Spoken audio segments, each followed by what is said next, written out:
The morning after tells you everything he couldn't say the night before. Most women have been taught to measure a man's interest by what he does before he gets what he wants.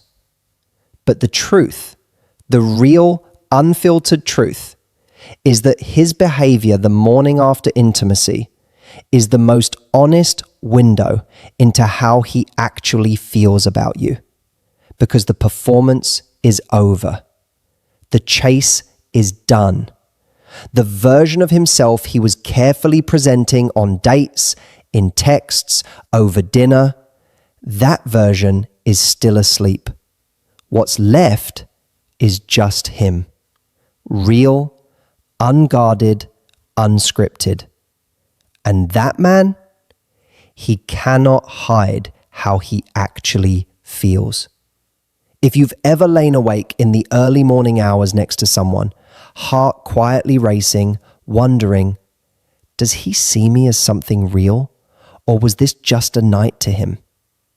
This video is going to give you the clarity you've been searching for. By the end of this video, you will know exactly which behaviors separate the man who is genuinely serious about you from the man who is simply good at being charming the night before.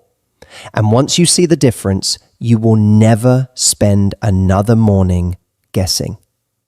Let me be honest with you about something. One of the loneliest feelings in the world is lying next to someone and feeling completely alone. And it doesn't happen in the dark. It happens in the morning. It happens in that specific, silent moment when the light changes and the warmth of the night before starts to cool. And you find yourself holding your breath, waiting to see who he becomes now that the romance of the evening has passed. You've been trying so hard to read this right. You've replayed the conversations, the way he looked at you, the things he said. Maybe he told you he really liked you. Maybe he made you feel chosen, wanted, like you were the only person in the room. And you let yourself feel it because you're not naive, you're human, and being seen like that feels extraordinary when it's real.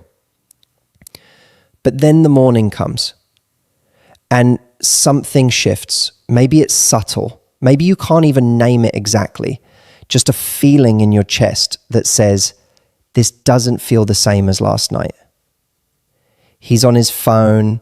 He's talking about his day in a way that doesn't include you. He's already thinking about the exit. And here's the part nobody talks about. That moment, that exact morning after moment, has the power to rewrite how you feel about the entire connection. Because something in you knows. Something in you has always known.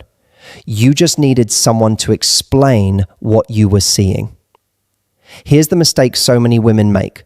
They focus exclusively on what a man says in the moment of intimacy and completely overlook what he does in the hours after. The words during are easy. Warmth is easy at midnight. But the morning strips everything back. No mood lighting, no wine, no electricity of anticipation.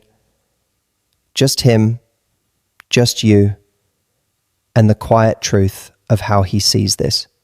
There are 7 specific behaviors, 7 things a serious man does the morning after intimacy that will tell you everything you need to know.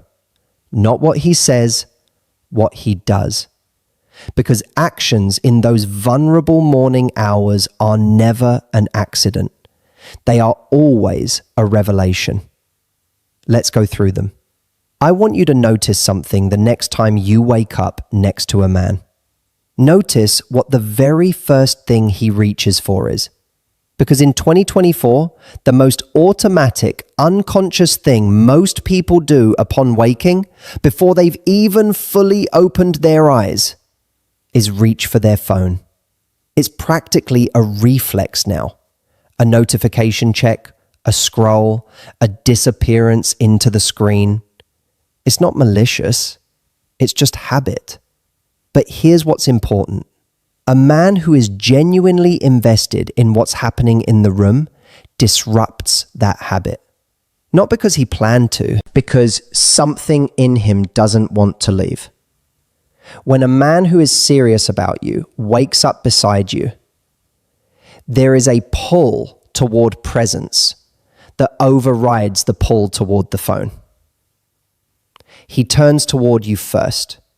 He notices the morning in the room, the light, the quiet, the warmth of something that felt significant last night and still feels significant now. He doesn't immediately disappear into the digital world because the physical world right now with you in it is where he wants to be. It's early, maybe 7 a.m. You're both half awake, that lovely in-between state where the world hasn't fully started yet. You notice his phone light up on the nightstand, a notification, a message, something. He glances at it, and then he puts it face down and turns back to you. Maybe he says nothing. Maybe he just smiles. But he chose you over the notification. In that one tiny, unremarkable seeming moment, he just told you exactly where his priorities are. That's not a small thing. The man who reaches for you before his phone is the man who, even half asleep, already knows what matters most. But here's where it gets interesting. There's a difference between a man who stays because it would be awkward to leave too quickly, and a man who stays because he genuinely doesn't want to go. And you can feel the difference. You've always been able to feel it, even when you didn't trust what you were feeling. The man who is not serious leaves efficiently. He's polite about it. He has things to do, places to be, a gym session, a work call, something that appears precisely when the morning starts to ask something of him emotionally. He's not a villain. He's just honest with his feet, even when he's not honest with his words. But the man who is serious, he manufactures reasons to extend the morning. He notices you're out of coffee and offers to go get some. He suggests breakfast, not a formal, planned thing, but a casual, easy, should we just make something kind of suggestion. He finds himself engaged in a conversation that wasn't on any agenda about something real and unhurried. He loses track of time, not because he forgot his responsibilities, but because being with you made time feel different, generous, easy, worth lingering in. You're both dressed, or almost dressed. The obvious moment to leave has passed. And instead of picking up his keys, he's leaning against your kitchen counter, asking you something about your week, something curious, something that requires you to actually think about the answer. He's not rushing to the door. He's not staring at his watch. He's there, fully. And the morning keeps going because neither of you is in a hurry to end it. That, right there, is a man who is thinking about more than last night. A man who invents reasons to stay is a man who is quietly, unmistakably telling you he doesn't want this to be over. Now, this next one might surprise you. This one sounds simple. It sounds almost too ordinary to matter, but I promise you this is one of the most telling signals of all. The morning after intimacy, a man's behavior reveals what category he has placed you in. And there are really only two categories. The category of experience, something that happened, something enjoyable, something that exists in the past tense, and the category of person, someone with a life, a day ahead, thoughts that matter, a story that he wants to be part of. The man who asks about your day, the morning after, who genuinely wants to know what you're walking into, what you're feeling, what the next 12 hours look like for you, has placed you firmly in the second category. He's not ticking boxes. He's not performing attentiveness. He's genuinely curious about the person lying next to him, not just the intimacy they shared. And here's how you distinguish between the performance and the real thing. He listens. He responds to what you actually say.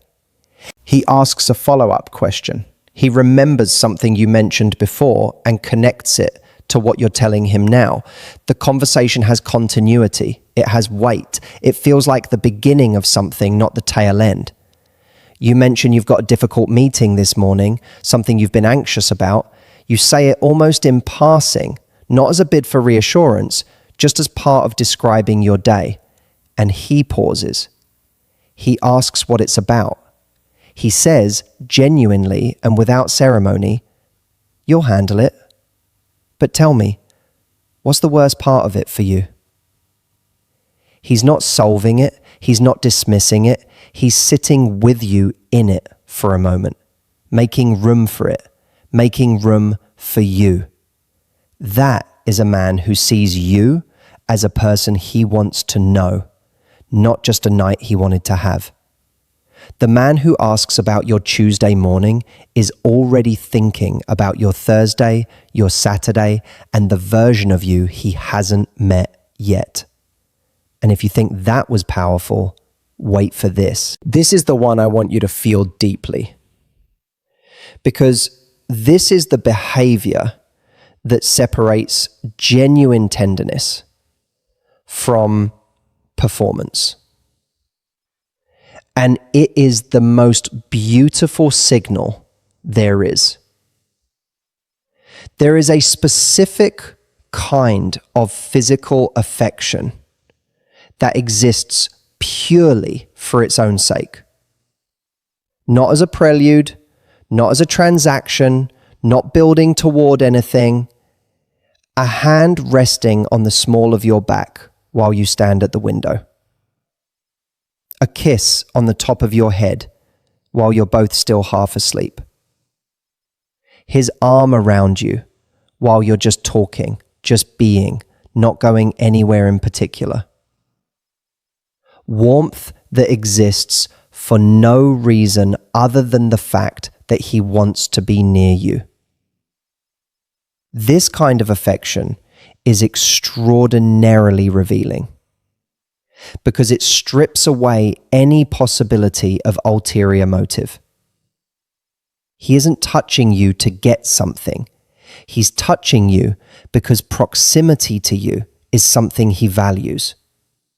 Because being close to you, even in the entirely undramatic morning light, feels like a place he wants to be. Think about what it means when a man's physical affection disappears the morning after intimacy.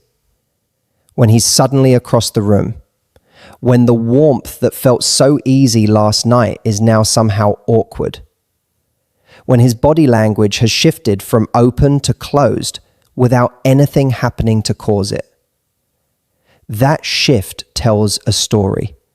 Not a cruel one necessarily, but an honest one. The physical language of a man who isn't serious changes in the morning. The performance ends and the distance begins. But the man who is serious, his physical affection continues. In some ways, it deepens. Because in the morning, there's nothing to prove and nothing to win. He's not in pursuit anymore. And yet he's still reaching for you, still turning toward you, still choosing closeness, even when closeness is no longer a strategy, when it's just a feeling he can't pretend not to have. You're both sitting at the kitchen table. You're on your phone. He's looking out the window. Neither of you is saying much. And he reaches over without looking and puts his hand over yours. Not romantically, not theatrically, just quietly, like it's the most natural thing in the world, like your hand is somewhere his hand wants to be. Think about that for a second. When was the last time someone reached for you, not because they wanted something, but simply because you were there and being near you felt like the right thing? That is not a man going through motions. That is a man whose body is telling the truth his words haven't caught up to yet.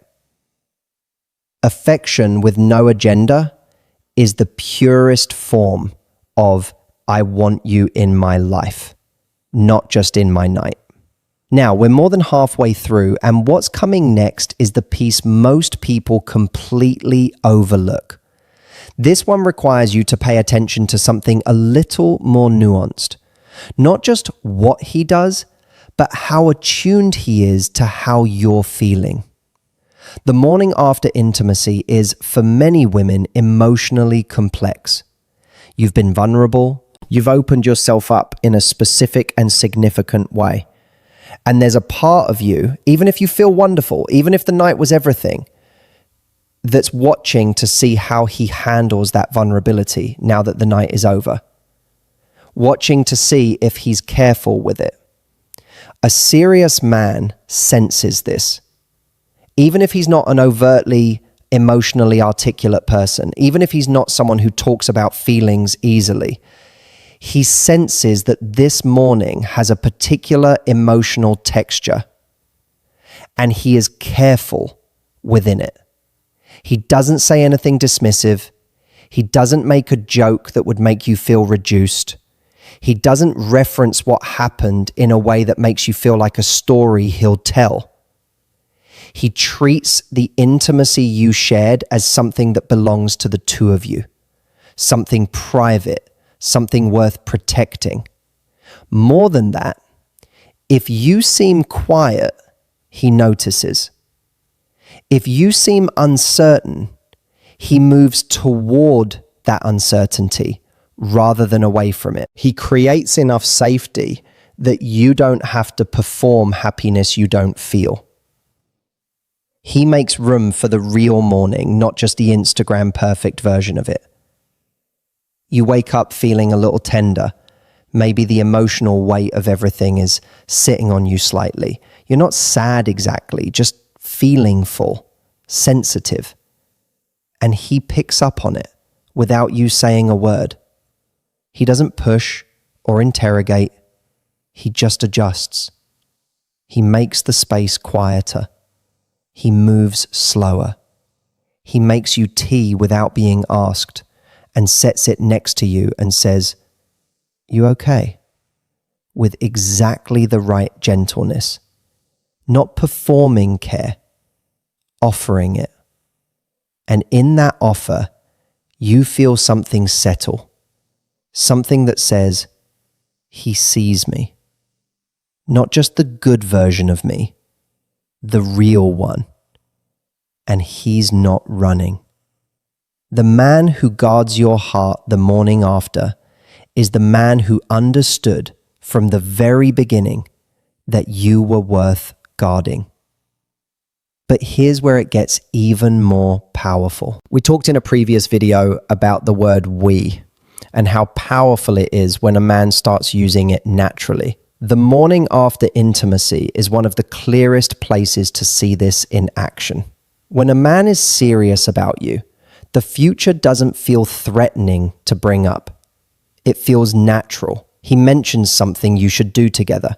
He references a plan, not a formal, we need to discuss our relationship plan, just a casual, obvious, of course we'll do this reference to something that places you both in a shared future. We should go to that market you mentioned. My friend is having people over next month. You'd love it. You've never seen that film? Right, we're fixing that. These comments aren't relationship declarations. They're not a man sitting you down and defining what you are. There's something far more authentic than that. They're a man whose subconscious has already decided you're going to be around and is simply speaking from that assumption before his conscious mind has had the chance to edit it. The contrast here is important. The man who is not serious keeps the future locked. He talks in the present. He enjoys right now, but never reaches forward. He is careful never to make a reference that could be interpreted as a commitment because part of him doesn't want to make one. His conversation stays in the safe territory of last night and this morning. And if you try to extend it further, there's a subtle resistance, a redirecting that you'll feel even if you can't name it. You're talking over breakfast about nothing in particular. You mention a band you love, and he says, "Are they touring? We should go." Not "you should go," not "I'd see them." We, future, together. He didn't plan to say it. He didn't calculate it. It simply came out because in his head, of course you'll go together. You're already woven into his idea of the coming months without him having made a formal decision about it. That is a man whose heart is already somewhere. His words are only beginning to catch up to. The mini insight. When a man casually places you in his future without being asked, he's already made a decision. He just hasn't announced it yet. And this last one, this final sign, is the one that will stay with you longest. Every man eventually leaves the morning. That's not the signal. The signal is how. There is a leaving that feels like abandonment even when it's polite. It has a particular quality, efficient, somewhat distant, a kiss that's more closing ceremony than genuine warmth. It has the energy of someone who has somewhere better to be and who is simply managing the formality of departure. You feel it the moment he starts moving toward the door. Something cools, something closes, and you're left standing in your own hallway, feeling somehow smaller than you did an hour ago. And then there is a different kind of leaving, a leaving that manages somehow, impossibly, to feel like a continuation, where he lingers at the door, where the goodbye is unhurried and warm and specific to you, not a generic could have been sent to anyone kiss, but one that says this was real and I know what I'm walking away from and I'm already thinking about when I'm going to see you again. The serious man doesn't just leave. He makes sure you feel the weight of what this was before he goes. He might say something simple, "Last night was really something," and mean it without needing to elaborate. He might text you before he's even reached his car. Not a performative text, but something small and warm and particular. A reference to a joke you shared, a mention of the thing you said that made him think. Something that says, "I'm still thinking about you. I wasn't just present for the night, I'm present for what comes next." He's at the door, jacket on, ready to go. He turns back, and instead of the fast, efficient goodbye you've had before from other men, the one that leaves you questioning everything, he pulls you in properly. He looks at you. He says something that only makes sense to the two of you. And he leaves with a specific warmth, a specific intention that makes the closed door feel like a pause in something ongoing, not the end of something that never quite started. You close the door and you're smiling. Not because he said all the right things, because the way he left made the whole morning feel like it mattered. The man who leaves in a way that makes you feel chosen understands that love isn't only about arriving, it's about how carefully you choose to go. Let me ask you something. As you've been listening to all of this, these 7 signs, these 7 windows into a man's real intentions, has something crystallized for you? Has a pattern emerged, either reassuring you about someone you're with, or finally naming something that hasn't felt right? Because here's what I want you to sit with. You are not too sensitive for noticing the things we talked about today. You are not reading too much into it when the morning feels different from the night. You are not being demanding by wanting a man who reaches for you first, who stays because he wants to, who leaves in a way that makes you feel like the morning mattered. These are not high standards. These are the baseline of what genuine care looks like. The problem is that somewhere along the way, many women were taught to minimize their instincts, to silence the part of them that notices when something feels off, to explain away the distance, the phone-first mornings, the hurried goodbyes, to tell themselves they're overthinking when what they're actually doing is exactly the right amount of thinking. You were never overthinking. You were simply waiting for someone to confirm that what you were feeling was real. It was real. It is real. And you deserve a man who makes you feel it. Here's where we are. You came into this video maybe carrying something heavy. The uncertainty of a morning that didn't feel right. The quiet ache of wanting to know if what you have is real. The exhausting work of trying to translate someone else's behavior into something you can trust. And what I hope you're leaving with, what I genuinely hope has settled somewhere in you today, is this. The right man will not make the morning feel like a test you could fail. He will not make you lie awake, tallying gestures and calculating what his silence means. He will not leave you holding the emotional weight of a night alone while he moves easily back into his life. The right man will make the morning feel like an extension of the night. Warmer, quieter, more real. He will reach for you. He will find reasons to stay. He will ask about your day and mean it. He will be tender without agenda. He will guard your heart with the same care he showed when he was trying to win it. He will reference the future because in his mind, you're already in it. And he will leave in a way that makes the distance feel temporary, because to him, it is. That man exists. That morning exists.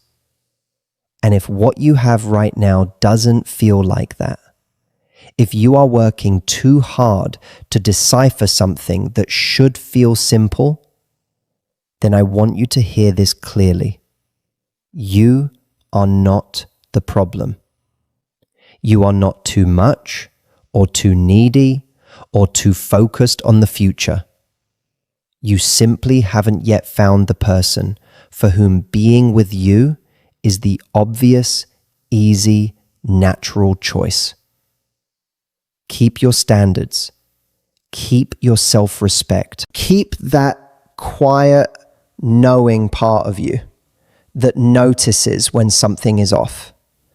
Because that part of you has never been wrong, even when you told it to be quiet. The morning you deserve is out there. Don't settle for less just because it hasn't arrived yet. This is your moment. Don't waste it. If something in this video landed for you, if you're walking away from this with more clarity than you had before, then hit subscribe, because this is exactly what we do here every week. And for your next watch, I want you to go straight to 3 words he says when he's already thinking about forever. It's the perfect companion to everything we covered today. Everything you just learned about what he does, that video will show you what he says when it's real. I'll see you there.